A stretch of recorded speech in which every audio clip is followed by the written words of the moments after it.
பீலா வெங்கடேசன் என்றதும் சட்டென நினைவிற்கு வருவது தமிழக அரசின் சுகாதாரத்துறை செயலாளராக அவர் பணியாற்றியதுதான். அதற்கு முன்பும் பின்பும் பல்வேறு துறைகளில் செயலாளராக பணிபுரிந்திருக்கிறார். அப்படிப்பட்ட IAS அதிகாரி பீலா வெங்கடேசன் காலமான செய்திதான் தமிழ்நாட்டு மக்களிடையே சோக அலையை ஏற்படுத்தியுள்ளது. யார் இந்த பீலா வெங்கடேசன்? விரிவாக பார்க்கலாம். பீலா வெங்கடேசன் சென்னையில் உள்ள கெட்டிவாக்கத்தில் வெங்கடேசன் ராணி தம்பதிக்கு 1969 ஆண்டு நவம்பர் 15 பிறந்தவர்.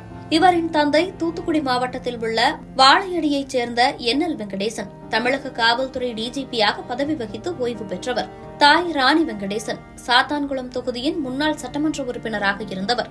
சென்னையில் தனது பள்ளிப்படிப்பை முடித்த பீலா சென்னை மருத்துவக் கல்லூரியில் மருத்துவம் படித்து டாக்டர் ஆனார். அதன்பின் IAS படித்து அதிலும் தேர்ச்சி பெற்றார்.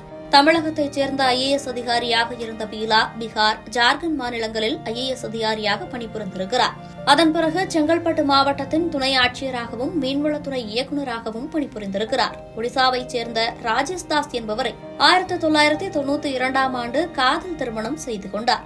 செங்கல்பட்டு துணை ஆட்சியராக இருந்த இவர் தமிழ்நாடு அரசின் பல்வேறு துறைகளில் பணியாற்றினார். மீன்வளத்துறையின் திட்ட இயக்குநராக பணியாற்றினார். மத்திய ஜவுளி அமைச்சகத்தில் கைத்தறி ஏற்றுமதி மேம்பாட்டு கவுன்சில் இயக்குநராகவும் பணியாற்றியுள்ளார். 2019 ஆண்டு தமிழக சுகாதாரத்துறை செயலாளராக நியமிக்கப்பட்டார். அதிமுக ஆட்சிக் காலத்தில் சுகாதாரத்துறை செயலாளராக அவர் பணியாற்றிய போது கொரோனா பெருந்தொற்று அதிக அளவில் பரவி வந்தது. அந்த சமயம் கொரோனா பாதிப்புகள், உயிரிழப்புகள், முன்னெச்சரிக்கை நடவடிக்கைகள் தொடர்பாக தமிழகத்தில் தடுப்பு நடவடிக்கைகளை முடுக்கிவிட்டு தீவிரமாக செயல்பட்டவர். இதனால் மக்களிடையே நன்கு அறியப்பட்டவரும் கூட. கிருஷ்ணகிரி மாவட்டத்தின் முதன்மை செயலாளர் மற்றும் மாவட்ட கண்காணிப்பாளராகவும் கூட இவர் பணியாற்றியுள்ளார். தொடர்ந்து பல்வேறு துறைகளில் சிறப்பாக பணியாற்றிய அவர் தற்போது தமிழ்நாடு அரசின் எரிசக்தித்துறை செயலாளராக பணியாற்றி வந்தார். 2022 ஆண்டு முதல் தமிழக அரசின் எரிசக்தித்துறை செயலாளராக பணியாற்றி வந்த இவர் உடல்நலக் குறைவு காரணமாக கடந்த 2 மாதங்களாக மருத்துவமனையில் சிகிச்சை பெற்று வந்ததாக கூறப்படுகிறது. சிகிச்சை பலனின்றி இன்று அவர் காலமானதாகவும் தகவல் வெளியாகியுள்ளது.